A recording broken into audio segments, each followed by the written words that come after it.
और चलिए आज चाय पर चर्चा की शुरुआत करते हैं हम सबसे पहले उत्तराखंड में चलाए जा रहे उस खास टनल के मिशन की बात से, जो कि कई उतार चढ़ाव के बाद आज पूरा हो गया है। जाहिर है आज उत्तराखंड के साथ ही पूरे देश के लिए भी एक बड़ा दिन है। उत्तरकाशी में सिलक्यारा टनल प्रोजेक्ट का आज ब्रेक थ्रू पूरा हो गया है, यानी कि आज सुरंग के दोनों छोर आर पार हो गए। इस खास मौके पर मुख्यमंत्री पुष्कर सिंह धामी और केंद्रीय राज्य मंत्री अजय टम्टा भी वहां पर मौजूद रहे। इस विशेष अवसर पर सुरंग के बराबर में बने बाबा बौखनाथ मंदिर का प्राण प्रतिष्ठा कार्यक्रम भी आज पूरा हुआ, जिसको लेकर यहां उत्सव का माहौल बना हुआ है।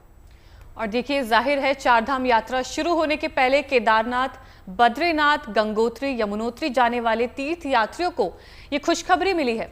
इस टनल के बनने से चारधाम यात्रियों की लंबी और कठिन यात्रा का अब अंत होगा। ये प्रधानमंत्री नरेंद्र मोदी के ड्रीम प्रोजेक्ट चारधाम सड़क परियोजना का हिस्सा है। साल 2018-19 में यमुनोत्री हाईवे पर सिलक्यारा से पोलगांव तक करीब 853 करोड़ की लागत से करीब 4 किलोमीटर लंबी सुरंग का निर्माण शुरू किया गया था।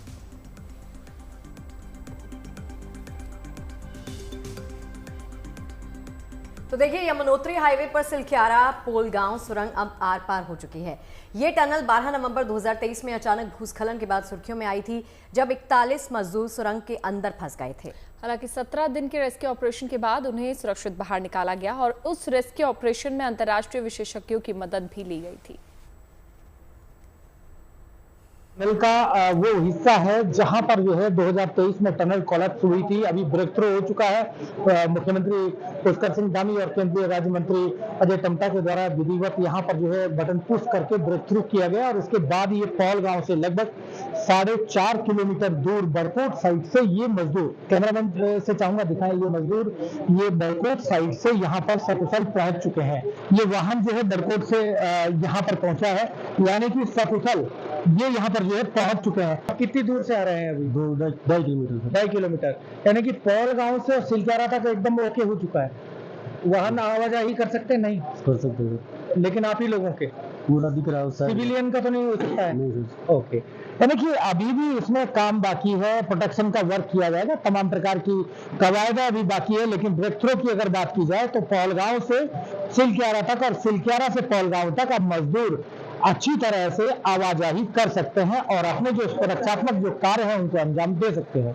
ओंकार बहुगुणा, उत्तरकाशी। और उत्तराखंड के मुख्यमंत्री पुष्कर सिंह धामी सिलक्यारा टनल के ब्रेक थ्रू के मौके पर आए और वो विशेष रूप से नवनिर्मित बाबा बौखनाथ मंदिर के प्राण प्रतिष्ठा कार्यक्रम में भी शामिल हुए। सिलक्यारा सुरंग के दोनों छोर के मिलने के मौके पर सीएम धामी ने क्या कुछ कहा, वो सुनवाते आपको। सिलक्यारा टनल का ब्रेक थ्रू हो गया है और इस टनल के पूरी तरह से बन जाने के बाद, ब्रेक थ्रू हो जाने के बाद जल्दी ही ये रास्ता आम लोगों के लिए खोल दिया जाएगा, जिससे चारधाम ऑल वेदर रोड पर जाने वाले सभी तीर्थ यात्रियों को हमारे धामों के दर्शन करने के लिए जो समय 1.5 घंटे से ज्यादा का समय जो लगता था, घूम के आना पड़ता था, इस टनल के बनने से वो रास्ता मात्र 4 या 5 मिनट में पूरा हो जाएगा। जो लंबा 30 किलोमीटर के आसपास का घूम के यात्रा में ये अपनी सफर तय करना पड़ता था, वो सफर मात्र अब 4-5 मिनट में पूरा हो जाएगा। और आइए अब जरा एक नजर डाल लेते हैं सिलक्यारा टनल के बारे में। आपको बता दें कि ये सुरंग चारधाम रोड प्रोजेक्ट का हिस्सा है। इसका निर्माण ब्रह्मखाल यमुनोत्री हाईवे पर हुआ है। इस टनल के पूरा होने पर यमुनोत्री जाने वालों को फायदा होगा। इस टनल की लागत करीब 900 करोड़ रुपए है, जहां से बर्फबारी में भी आवाजाही संभव हो पाएगी। इस टनल की लंबाई करीब 4.5 किलोमीटर होगी। और सिलक्यारा सुरंग के निर्माण से ही बाबा बौखनाथ मंदिर का कनेक्शन भी जुड़ा हुआ है और जिस मंदिर का भी आज ही प्राण प्रतिष्ठा कार्यक्रम हुआ। आपको बता दें कि इस कार्यक्रम में सीएम धामी भी शामिल हुए हैं। और देखिए, बाबा बौखनाथ मंदिर का सिलक्यारा सुरंग के पास निर्माण क्यों हुआ, इसके बारे में जानने के लिए देखिए ओंकार बहुगुणा की एक खास रिपोर्ट। है ये सिलक्यारा वही टनल है जहां पर वर्ष 2023 में 41 मजदूर अंदर टनल कोलैप्स होने के कारण फंस गए थे और 17-18 दिन की जद्दोजहद के बाद उनको सकुशल बाहर निकाल लिया गया था। उस समय यहाँ पर चूंकि पहाड़ी ट्रेडिशन है, आस्था का यहाँ पर जो है काफ़ी मान्यता है और उसको लेकर के जो बाबा बौखनाथ है उसकी यहाँ पे मंदिर निर्माण की बात कही गई थी। और अतुतो गत्वा जो नवयुगा कंपनी है उसके द्वारा बाबा बौखनाथ का मंदिर यहाँ पर स्थापित कर लिया गया है। सिलक्यारा टनल के पास बाबा बौखनाथ देवता का मंदिर बनकर के तैयार भी हो गया है और प्रदेश के मुख्यमंत्री माननीय धामी जी ने इसका विधिवत प्राण प्रतिष्ठा भी की शुरुआत भी कर दी है। बौखनाथ देवता की डोली यहाँ पर मौजूद है। आस्था को लेकर के भी सिलक्यारा टनल को जोड़ा जा रहा है। अर्नोल्ड डिक्स जो कि अंतर्राष्ट्रीय टनल एक्सपर्ट थे, उनके द्वारा भी बाबा बौखनाथ को की महत्ता को माना गया था और बराबर वो यहाँ पर 2023 में जब टनल कोलैप्स हुई थी और 41 मजदूर फंस गए थे तो उन्होंने यहाँ पर पूजा अर्चना की और इसी बात को लेकर के वो यहाँ तक पहुँचे हैं। बौखनाथ और शिवनाथ भाई भाई हैं और इनकी जो धारणा है साक्षात शिव है जी। तो साक्षात शिव की महत्ता को यहाँ पर माना गया है, उनकी उपस्थिति को माना जाता है। बाबा बौखनाथ को उन्हीं का प्रतिरूप माना जाता है। आइए अब जानते हैं कि आखिर बाबा बौखनाथ कौन है और इनकी महिमा क्या है। बाबा बौखनाथ पहाड़ों के देवता माने जाते हैं। सिलक्यारा सुरंग के पास बाबा बौखनाथ मंदिर बनकर तैयार हुआ है। बाबा बौखनाथ पर स्थानीय लोग अटूट भरोसा भी करते हैं। साथ ही ये मान्यता भी जुड़ी है कि बाबा बौखनाथ के दर्शन के लिए नंगे पांव पहुंचने वालों की तमाम मुरादें मन्नतें पूरी हो जाती हैं। बाबा बौखनाथ इस क्षेत्र की 3 पट्टियों के आराध्य हैं। यहाँ नागदेव के रूप में भगवान की प्रतिमा भी मौजूद है। अब बात चारधाम यात्रा की कर लेते हैं, क्योंकि 30 अप्रैल से शुरू होने जा रही इस यात्रा में रिकॉर्ड संख्या में श्रद्धालुओं के पहुंचने का अनुमान है। पिछली बार भी हमने देखा था रिकॉर्ड टूटा था, इस बार भी ऐसा ही माना जा रहा है। तो ऐसे में प्रशासन की ओर से यात्रा में शामिल होने वाले श्रद्धालुओं के लिए खास दिशा निर्देश जारी कर दिए गए हैं, जिनका पालन कर श्रद्धालु अपनी चारधाम यात्रा को सुगम और सुरक्षित बना सकते हैं। तो चलिए फिर इस रिपोर्ट में जानते हैं कि आखिर यात्रा के दौरान किन किन बातों का ध्यान रखना बेहद जरूरी है।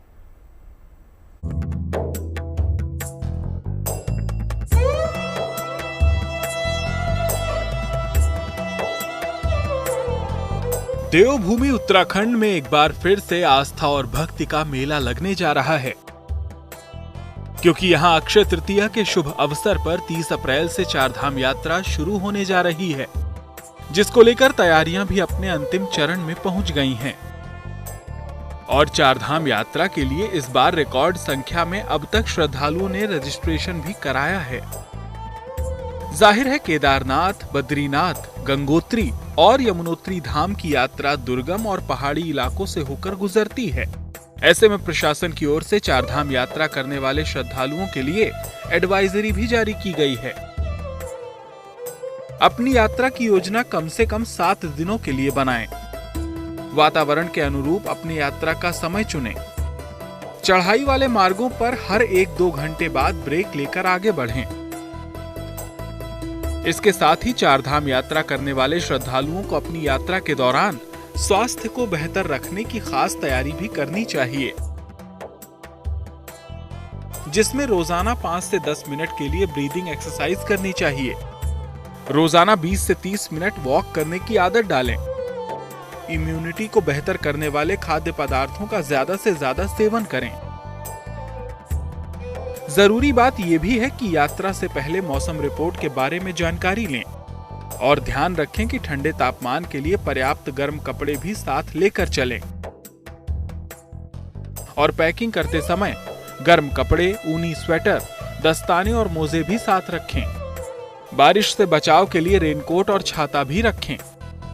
यात्रा के दौरान पल्स ऑक्सीमीटर और थर्मामीटर साथ लेकर चलें। और अगर कोई श्रद्धालु किसी गंभीर बीमारी से ग्रसित है तो उससे संबंधित दवाइयां लेकर ही यात्रा में शामिल हों।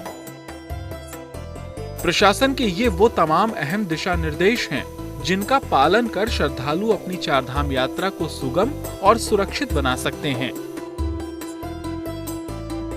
Bureau report, good news today. और अब सलाम करते हैं नारी शक्ति की उन जाबाज मिसालों को जिन्होंने समंदर के रास्ते पूरी दुनिया का चक्कर लगाया है। नौसेना की ये 2 जाबाज महिला अधिकारी हैं जिनका सफर अब जल्द ही पूरा होने वाला है।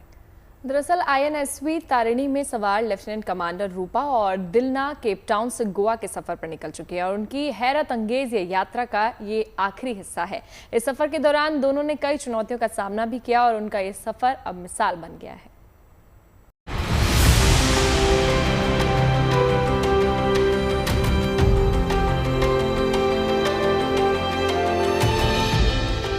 जब हौसला चट्टान सा हो तो चुनौतियां खुद ब खुद घुटने टेक देती हैं। बुलंद इरादों का रास्ता समंदर की लहरें भी नहीं रोक सकती। महज 17 मीटर लंबी नाव पर सवार होकर पूरी दुनिया को नापने निकल पड़ी लेफ्टिनेंट कमांडर दिलना और लेफ्टिनेंट कमांडर रूपा इसी हौसले की मिसाल है। पिछले साल 2 अक्टूबर को नेवी की इन 2 ऑफिसर्स ने गोवा से अपनी नाविका सागर परिक्रमा की शुरुआत की थी। अब करीब 6.5 महीने के सफर के बाद दोनों अपनी इस महायात्रा के आखिरी पड़ाव के लिए निकल पड़ी हैं।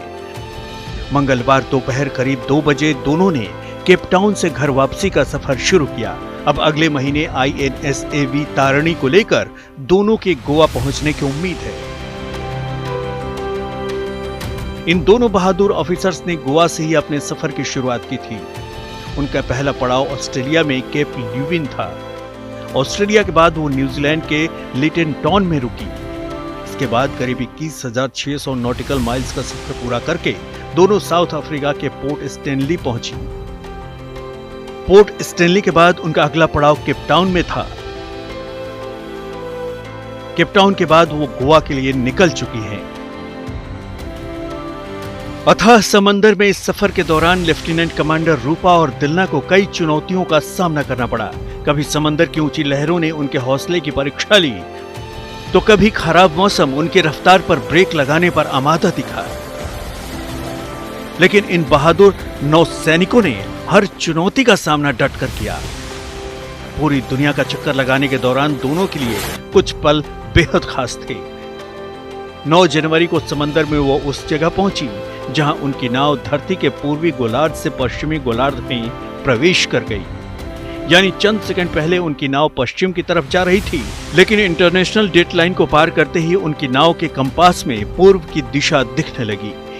यही नहीं, इस डेट लाइन को पार करते ही उन्हें अपनी घड़ी को पूरे 24 घंटे पीछे करना पड़ा, क्योंकि 9 जनवरी को ये लाइन क्रॉस करते ही वो वापस 8 जनवरी की तारीख में पहुंच गई।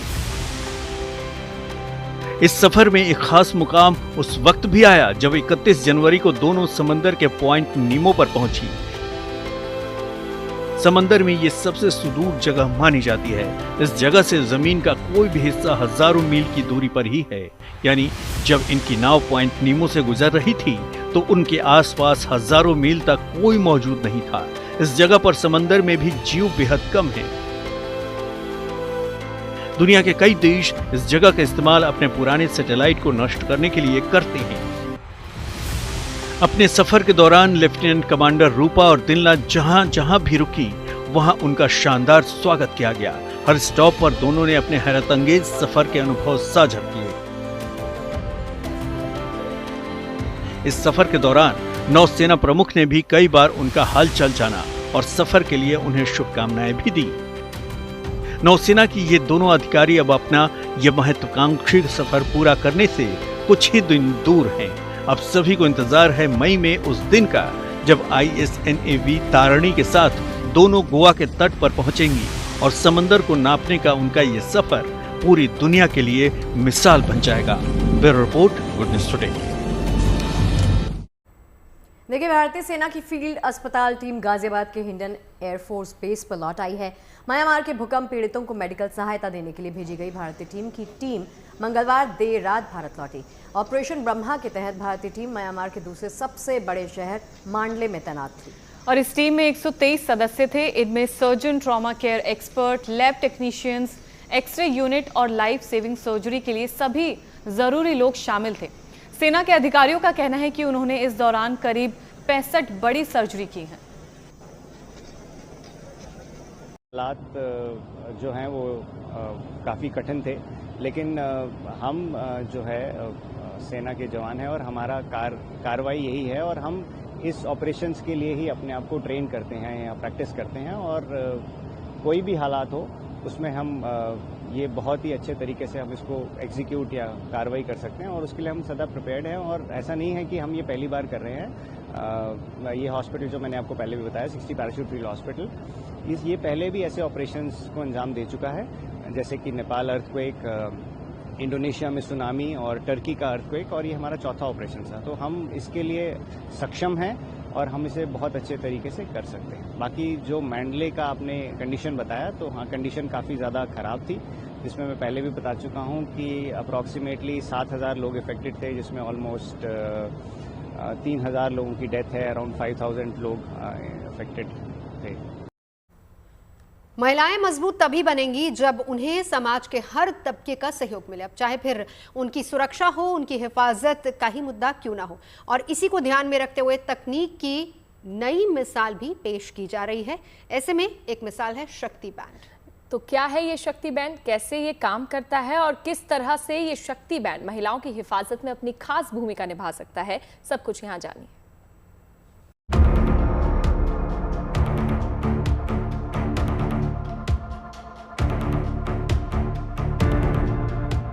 ये रिस्ट बैंड बिजली छोड़ता है, तो अब कोई भी करेगा अगर टीज, महिलाओं का ये शक्ति बैंड कर देगा ईव टीजर को फ्रीज। लाख कोशिशें की जा रही हैं, महिला सुरक्षा को लेकर सख्त नियम कायदे भी बनाए जा रहे हैं। हर वो कोशिश हो रही है जिससे कोई भी महिला घर के अंदर हो या बाहर खुद को महफूज महसूस कर पाए। इन कोशिशों में कुछ हद तक राहत भी मिली है, लेकिन कड़वा सच ये भी है कि आज भी समाज में महिला उत्पीड़न के मामले सुनने को मिल जा रहे हैं। तभी महिलाओं की हिफाजत आज भी चिंता का विषय है।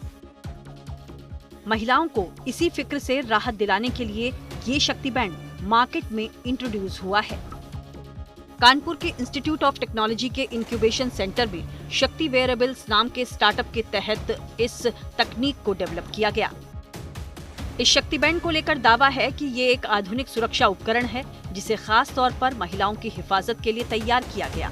यह अनोखा बैंड दिखने में स्मार्ट वॉच जैसा है, जो रात के समय या सुनसान क्षेत्रों में भरोसेमंद सुरक्षा देने का दावा करता है। अगर कोई व्यक्ति महिला को गलत इरादे से छूने की कोशिश करता है, तो ये बैंड सक्रिय होकर उस पर बिजली का जोरदार झटका छोड़ता है, जो यूजर को नुकसान पहुंचाए बगैर केवल हमलावर को अस्थायी रूप से अचेत कर देता है। इसके साथ ही ये डिवाइस जीपीएस तकनीक के जरिए महिला की लाइव लोकेशन समेत आपातकालीन संदेश उसके परिवार और पुलिस तक पहुंचा देता है। यही नहीं, इस नायाब सुरक्षा डिवाइस में लगा अत्याधुनिक मोशन सेंसर यूजर की हरकतें और दिल की धड़कन जैसी गतिविधियां भी पहचान सकता है। इस शक्ति बैंड को लेकर दावा ये भी है कि ये पानी के अंदर भी सुरक्षित और लंबे समय तक काम करने वाला उपकरण है। इसे केवल 30 मिनट चार्ज करने पर 70 घंटे तक इस्तेमाल किया जा सकता है और इस सेफ्टी डिवाइस की कीमत 3,000 रुपए है, जिसे ऑनलाइन खरीदा जा सकता है। अफोर्डेबल है, सबसे बड़ी बात, और फीचर्स है ना बहुत अच्छे हैं। कंपनी की माने तो अभी तक शक्ति बैंड का इस्तेमाल 1400 से ज्यादा महिलाएं कर रही हैं, जो इस डिवाइस की कामयाबी को बयां कर रहा है। फिलहाल तो ये शक्ति बैंड डिवाइस महिला सुरक्षा के क्षेत्र में एक बड़ी उपलब्धि मानी जा रही है, जिसकी उपयोगिता को शासन स्तर से भी सराहना मिली है। यही वजह है कि पीएसआईटी कंपनी आने वाले वक्त में इस सेफ्टी टेक्निक को अंगूठी, जूते और छड़ी जैसी वस्तुओं में भी शामिल करने की योजना बना रही है। कानपुर से सिमर चावला के साथ bureau report, good news today. चलिए अब एक ऐसे क्यूआर कोड की बात कर लेते हैं जो कि बड़े काम का है, क्योंकि इसी को स्कैन कर आपको वॉशरूम की लोकेशन मिलेगी। जी हाँ, लेकिन घर के अंदर नहीं बल्कि मार्केट में, यानी पब्लिक प्लेस में। और ये कमाल का क्यूआर कोड लगाया जा रहा है दिल्ली के कमला नगर मार्केट में। तो चलिए इस डिजिटल वॉशरूम के बारे में सारी बातें यहाँ आपको बताते हैं।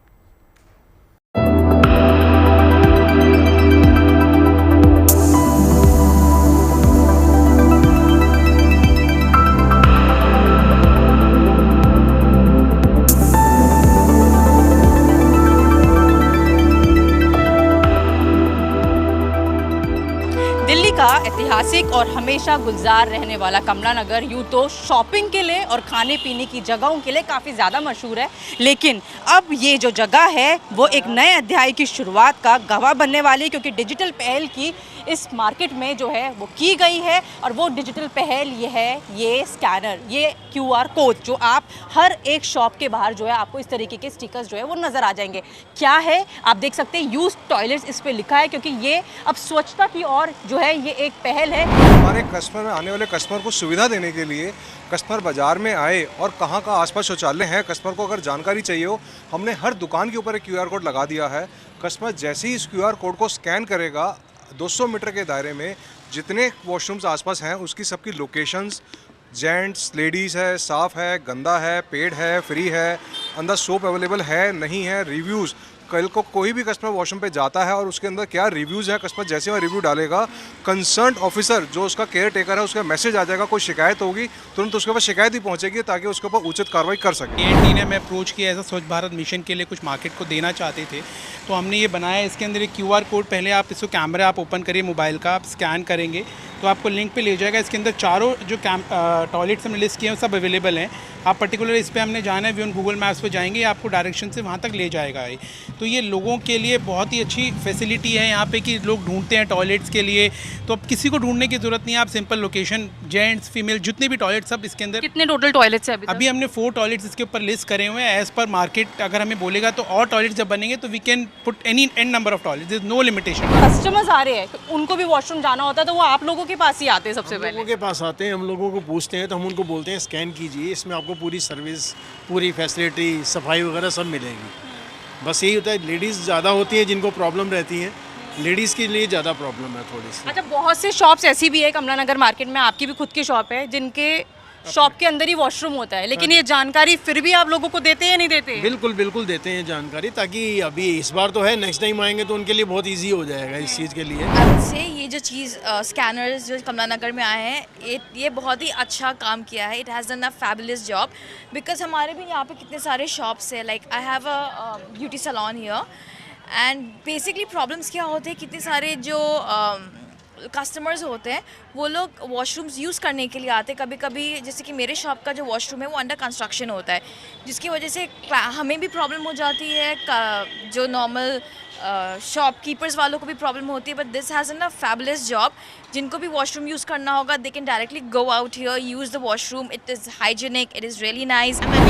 देखा तो नहीं, लेकिन हाँ जो भी है बहुत अच्छा है। अच्छा है ये चीज़ कि वॉशरूम जो है अब इजीली कहाँ पे है पता लग जाएगा कम से कम। हाँ जी। और अगर इस तरीके की चीज़ें होती है, इस चीज़ को कितना पॉजिटिव आप मानते हो? मैम पॉजिटिव ही है सबके लिए, गर्ल्स के लिए, वुमेन्स के लिए तो बहुत ही में बहुत कन्वीनियंट हो जाएगा। और सेफली क्या है कि क्लीनिनेस रहेगी तो एक वुमेन को और क्या चाहिए, क्योंकि बहुत हेल्थ इश्यूज वगैरह भी हो जाते हैं अनहाइजीनिक की वजह से।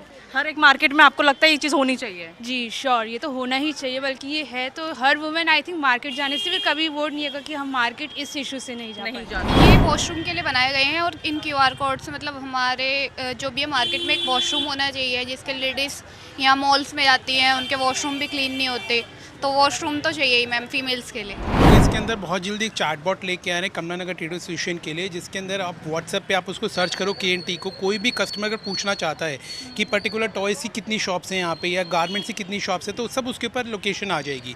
तो ये लोगों को बहुत ईजी है मार्केट में आके उसे सर्च नहीं करना कि हम कहाँ जाएँ, उसको टॉयलेट्स की लोकेशन ढूंढनी तो व्हाट्सएप पर सब पूछ सकते हैं। और ये आने वाले टाइम में KNT को बहुत अलग लेवल पर लेके जाएगा, and this market is gonna rock इन दिल्ली। ग्राहकों की सहूलियत के लिए जो है मार्केट की तरफ से कदम जो लगातार बढ़ाए जा रहे हैं, लेकिन सबसे पहला कदम स्वच्छता की ओर, और इस तरीके के जो QR कोड है अब हर एक शॉप के बाहर नजर आएंगे, ताकि किसी को भी वॉशरूम जाना है, चाहे वो मेल हो फीमेल हो, किसी को बिना दिक्कत के सिर्फ एक स्कैनर के आपको ये जो QR कोड है वो स्कैन करना है और आप इजीली वॉशरूम तक जा सकते हैं। कैमरा पर्सन लोकेंद्र पांडे के साथ मनीषा लड्डा, दिल्ली। कोलकाता लिए चलते हैं, जहां पर नए स्काई वॉक का उद्घाटन हुआ है। कालीघाटी इलाके में स्काई वॉक के चलते श्रद्धालु और पर्यटकों का मंदिर में दर्शन और पूजन आसान होगा।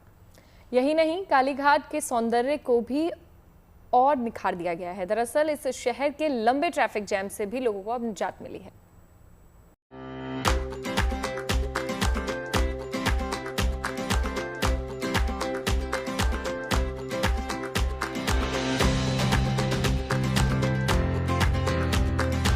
कहीं दीवारों पर शानदार चित्रकारी की झलक है, तो कहीं छत पर अनोखी कलाकृति का नजारा है। ये तस्वीरें कोलकाता के ऐतिहासिक कालीघाट इलाके की हैं, जो अब पहले से भी ज्यादा आकर्षक और सुविधाजनक बन गया है। दरअसल पश्चिम बंगाल की CM ममता बनर्जी ने यहां नए स्काई वॉक का उद्घाटन किया है, जो अब न सिर्फ श्रद्धालुओं और पर्यटकों के लिए एक नई सुविधा लेकर आया है, बल्कि कालीघाट के सौंदर्य को भी और निखार दिया है। हम लोग का एक फैसिलिटी है जहां पर हम लोग दर्शनार्थी और या हम लोग को जो पॉपुलेशन का ऊपर जो बैलेंस मीट करने के लिए ये जो टेक्नोलॉजी यूज़ करना चाहिए। और ये टेक्नोलॉजी अगला दिन में बहुत सुविधा ही होगा। कालीघाट स्काई वॉक करीब 450 मीटर लंबा है। स्काई वॉक में लोगों के लिए सुविधाओं का भी खास ध्यान रखा गया है। उम्मीद है कि इस स्काई वॉक से इलाके की भीड़-भाड़ और ट्रैफिक जाम में कमी आएगी, जिससे राहगीरों को सुविधा मिलेगी और कालीघाट आने वाले श्रद्धालुओं को भी किसी तरह की परेशानी नहीं होगी। उम्मीद ये भी जताई जा रही है कि इससे धार्मिक पर्यटन को भी बढ़ावा मिलेगा और स्थानीय व्यापारियों को भी लाभ होगा। इस बार मुझे अच्छा लग रहा है कि इधर से स्काई वॉक बनाया गया है। बुजुर्गों के लिए, बच्चों के लिए सब छांव के अंदर आएगा। तो पहले कड़ी धूप था, उसी धूप के अंदर चलते थे और आजू बाजू में दुकान पर, रास्ते पे, सड़क पे चला था। अभी अच्छा कर दिया। जाहिर है स्काई वॉक की पहली झलक हर किसी का मन मोह रही है। बेहतरीन सुविधाओं से लैस स्काई वॉक में लोगों की चहल पहल भी बढ़ने लगी है, क्योंकि अब लोग शहर के लंबे जाम से परे शांति और आराम का सफर करके कालीघाट मंदिर में दर्शन पूजन कर रहे हैं। कोलकाता से Rajesh Saha, good news today. देखिए, आजकल हमने देखा है कि साइबर क्राइम्स, जिसमें हम कहते हैं कि फ्रॉडस्टर जो आपको फ्रॉड बन के कॉल करते हैं, ऐसे मामले लगातार बढ़ते जा रहे हैं। आई एम श्योर कि आप सबको भी ऐसे कॉल्स आते होंगे कि मैडम ओटीपी आया है या लिंक आया है, तो आप आजकल बहुत ज्यादा बढ़ गए हैं, बहुत ज्यादा कॉल्स आ रहे हैं। ऐसा कोई काउंटर हुआ है? बहुत होता है, लेकिन समझदारी इसी में है कि आपको जैसी, पहली बात तो अननोन नंबर है, आप नहीं उठाया, और दूसरी बात अगर आपसे थोड़ी सी बातचीत ज्यादा हो तो तुरंत से आपको काट देना चाहिए। ये मैं समझ पाई हूं। देखिए, शुरुआत में जब ये चीजें शुरू हुई थी ना, अब तो खबरें भी हम बहुत दिखाने लग गए हैं, तो सीरियसली समझ में नहीं आता था। और कोई भी अनजान शख्स जो है वो एक बार के लिए कंफ्यूज हो ही जाए कि वाकई मेरा कोई कुछ तो कंसाइनमेंट रखा तो नहीं। इस वजह से कई लोग फंसे भी हैं और परेशान भी हुए। लेकिन अब ये ट्राई की तरफ से भी आ गया है। अब देखिए, जैसे किसी को आप कॉल करते हैं तो पहले आपको सुनने में आता है कि जालसाजों से बचें और सारी चीजें, इंस्ट्रक्शंस वो आने लगी है, तो उससे काफी फायदा हुआ है। आप दोनों का हुआ है एनकाउंटर ऐसा कुछ? बिल्कुल, मेरा तो हुआ है। मैंने तो बहुत परेशान किया है इन लोगों को। अच्छा, मुझे समझ आ जाता है कि कुछ ऐसा होने वाला है, मैं उनको परेशान कर देती हूँ। वो फोन काट देते कि भाई मुझे माफ करो। एक बार तालियां तो बनती है। और किस लड़की ने परेशान किया? लेकिन तो हमें दीपिका से सीख लेना चाहिए। बड़ी इंटरेस्टिंग है। यही लड़की बताएगी कि समाधान क्या है, क्योंकि अलर्ट कैसे रहना है, कॉशियस कैसे रहना है, वो बहुत जरूरी है। बिल्कुल, देखिए, एक लड़की के पास कॉल आया था। वो लड़की को कॉल करके कहता है कि उसके पापा ने 12,000 रुपए देने के लिए उसे कहा है। लेकिन देखिए कैसे ये लड़की बेहद समझदारी के साथ उसी धोखेबाज को उसी की भाषा में जवाब देती है। देखिए क्या बातचीत होती है और इस जालसाज को कैसे लड़की ने चौंका दिया। ये बोल रहा हूँ बेटा, आपके जो पापा जी है ना। हाँ अंकल, नमस्ते अंकल। नमस्ते बेटा, नमस्ते। उनका एक पेमेंट डालना था मुझे 12,000 रुपए का। आपको? हाँ मुझे बेटा। तो आपके नंबर बेटा फोन पे करूँ या पेटीएम करूँ बेटा? कुछ भी कर दीजिए, मुझे नहीं पता था, पापा ने तो बताया नहीं कि कोई पेमेंट आएगा। हाँ वो शायद बिजी है भाई साहब। तो ये बेटा अपना सेम नंबर है ना ये? हाँ हाँ, इसी पे कर दीजिए। एक सेकंड लाइन पर बेटा। जी अंकल। देखना बेटा, मैंने आपको फर्स्ट में ना 10 रुपए किया है बेटा, चेक करने एक बार आए कि अपने पास। क्या 10 रुपए? हाँ 10 रुपए डाला है मैंने पहले आपको बेटा, मैसेज देख लो आ गया होगा। हाँ अंकल, मैसेज तो आ गया है। एक सेकंड लाइन पर हो।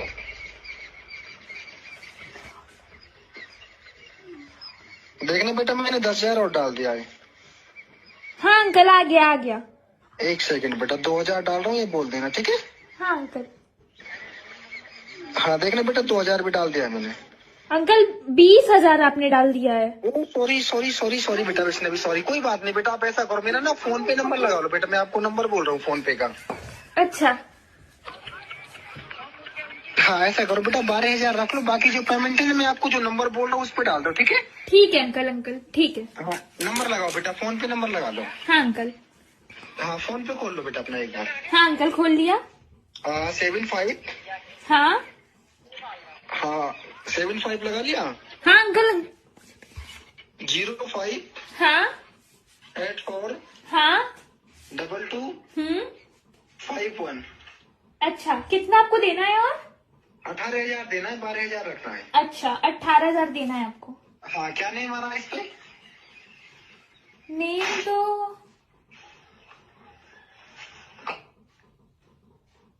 हेलो। हाँ बेटा। लीजिए अंकल, आपको भी चला गया 18,000। देखिए गया ना? हाँ, 18,000 आ गया बेटा। आ गया ना अंकल? आइए अब बात कर लेते हैं नेपाल के सिंदूर जात्रा महोत्सव की। जी हाँ, विक्रम संवत के मुताबिक नेपाल में नए साल की शुरुआत बैसाख के पहले दिन से होती है और इस दिन को बड़े ही धूमधाम और पारंपरिक तरीके से मनाया जाता है। सदियों से चली आ रही परंपरा में सभी नेपालवासी उत्साह के साथ शामिल होते हैं। और देखिए, इस खास दिन देवी बाल कुमारी की पूजा अर्चना की जाती है। इन्हें भगवान भैरव की पत्नी माना जाता है, इसीलिए नारंगी रंग के सिंदूर का इस्तेमाल एक दूसरे को लगाने के लिए भी यहाँ पर किया जाता है। क्या खास है तस्वीरों में, वो देखिए जरा।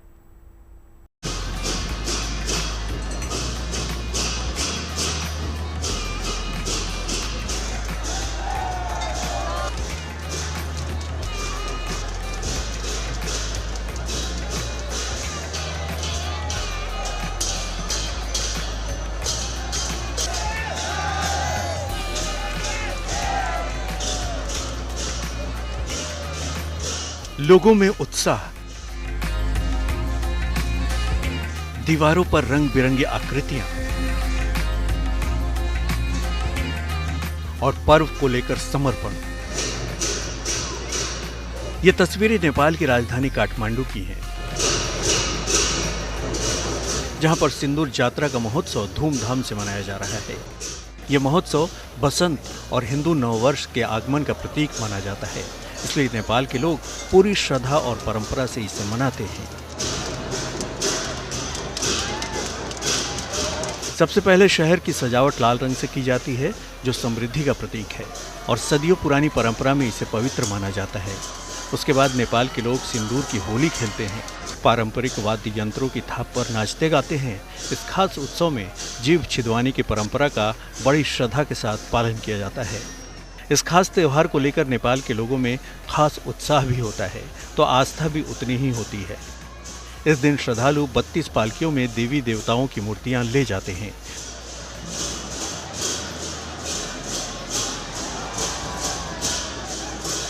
दरअसल सिंदूर जात्रा भक्तपुर इलाके में होने वाले बिस्का यात्रा समारोह का ही एक महत्वपूर्ण भाग है। नए साल के आगमन पर भक्त देवी बाल कुमारी को प्रसाद चढ़ाते हैं और प्रार्थना करते हैं और उनसे आशीर्वाद लेते हैं। देवी बाल कुमारी को भगवान भैरव की पत्नी माना जाता है और दोनों को काठमांडू घाटी का संरक्षक। उत्सव के दौरान केवल नारंगी रंग के सिंदूर का उपयोग किया जाता है। इस पवित्र परंपरा को सदियों पुराना माना जाता है, इसलिए इस उत्सव को सिंदूर जात्रा कहा जाता है। जिस सिंदूर को एक दूसरे पर लगाया जाता है उसे समृद्धि का प्रतीक माना जाता है। इसमें जब संगीत का मिश्रण होता है तो काठमांडू घाटी में बहार आ जाती है, जिसे देखने और भाग लेने देश ही नहीं विदेशों से भी लोग आते हैं। Bureau report, good news today. एक फूल जो गर्मियों के मौसम में किसी भी गांव और शहर की रौनक बढ़ा देता है। यही नहीं, इस फूल की मेडिसिनल वैल्यू भी खूब है। तभी तो अपने देश में नायाब फूल वाला पेड़ अपनी खूबसूरती के साथ साथ अच्छी सेहत की सौगात भी देता रहा है। चलिए जानते हैं आखिर कौन सा है ये अनोखा पेड़।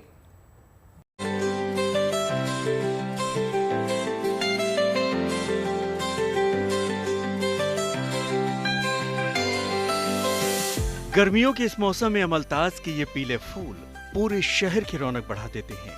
इनका खूबसूरत रंग तपती गर्मी में आंखों को राहत का एहसास कराता है। लेकिन ये पेड़ सिर्फ खूबसूरत ही नहीं है, इनके औषधीय गुण इन्हें और खास बना देते हैं। इन औषधीय गुणों की वजह से ही आयुर्वेद में इस पेड़ को अरगवद यानी रोग नाशक का नाम दिया गया है। वनस्पति विज्ञान के जानकारों के मुताबिक इस पेड़ का तना, इसकी छाल, पत्ती और जड़ें भी बेहद लाभकारी हैं। Then the native of this tree is Southeast Asia, and it is the national tree of Thailand. In India, it is an official state flower of Kerala. Morphologically, it is a small tree, grows up to the height of 15 meters with the deciduous and pinnately compound leaves. As I have already told that the flowers are bright yellow color in long drooping clusters with sweet and pleasant fragrance. After flowering, the tree produces a slender woody bean-like pods. The whole part of this plant, that is the stem, leaf, root, bark and flowers are having anti-inflammatory, antibacterial and antifungal properties. So it is used to cure the diseases like jaundice, fever, ulcer, leukoderma. अमलताश भारतीय उपमहाद्वीप और दक्षिण पूर्व Asia का मूल वनस्पति है। देश के कई हिस्सों में ये बड़ी आसानी से उगता है और अलग अलग राज्यों में इसके अलग अलग नाम भी हैं। तमिलनाडु में इसे साराकोंद्राई कहते हैं और इसका वैज्ञानिक नाम कासिया फिस्टुला है। ये पेड़ भारत के लिए कुदरत का नायाब तोहफा है, क्योंकि इसकी खूबियां सिर्फ खूबसूरती तक सीमित नहीं हैं। ये भारतवासियों के लिए अच्छी सेहत का सौगात लेकर भी आता है। Bureau report, good news today. एक खास एयरपोर्ट की सैर पर अब आपको लिए चलते हैं, जहां पर आप अपने पेट्स के साथ सफर कर पाएंगे। खासकर आपको बता दें, जो पेट्स लवर होते हैं या फिर पेट पेरेंट होते हैं, उनके लिए बहुत बड़ी समस्या रही है कि वो कैसे अपने पेट को अपने साथ कहीं ले जाएं। लेकिन आपको अब हम दिखाते हैं, सैर कराते हैं, कैसे एयरपोर्ट के बारे में बताते हैं जो इस एयरपोर्ट को दूसरे एयरपोर्ट से खास भी बनाती है। कैसे, जानिए इस रिपोर्ट में।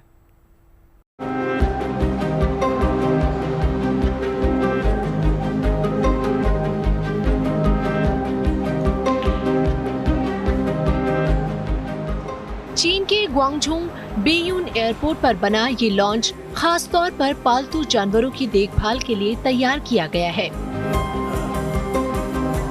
अपने पेट्स के साथ हवाई सफर करने की चाहत रखने वाले मुसाफिरों को ये पेट लॉन्च बड़ी सहूलियत देने वाला है। यहाँ पेट्स के लिए हर तरह की सुविधाएं मौजूद है। पालतू जानवरों की चेक इन भी यहीं से हो सकती है और यहाँ इनका ख्याल रखने का भी पूरा इंतजाम है। इस पेट लॉन्च को बड़े ही खूबसूरत अंदाज में बनाया गया है। यहाँ पेट्स को नहलाने और उनके बाल संवारने का भी इंतजाम किया गया है। टर्मिनल के स्टाफ्स को पेट्स का ख्याल रखने के लिए खास तौर पर ट्रेनिंग दी गई है। पेट्स को हिफाजत के साथ रखने के लिए यहाँ कई आकार के बॉक्स रखे गए हैं। इस टर्मिनल पर पेट्स को पूरी आजादी के साथ घूमने फिरने की सहूलियत दी गई है। चीन के ग्वांगडोंग प्रांत में बने ग्वांगझोंग बेयून एयरपोर्ट के इस पेट टर्मिनल की फिलहाल टेस्टिंग की जा रही है। मई के महीने में यह आधिकारिक तौर पर जनता के लिए खोल दिया जाएगा। ये टर्मिनल पालतू जानवरों के साथ सफर करने वाले मुसाफिरों को ऑनलाइन बुकिंग की सुविधा भी देगा। एयरपोर्ट की कोशिश यही है कि पेट्स के साथ सफर करने वालों के लिए ये टर्मिनल एक यादगार अनुभव बन जाए। Bureau report, good news today.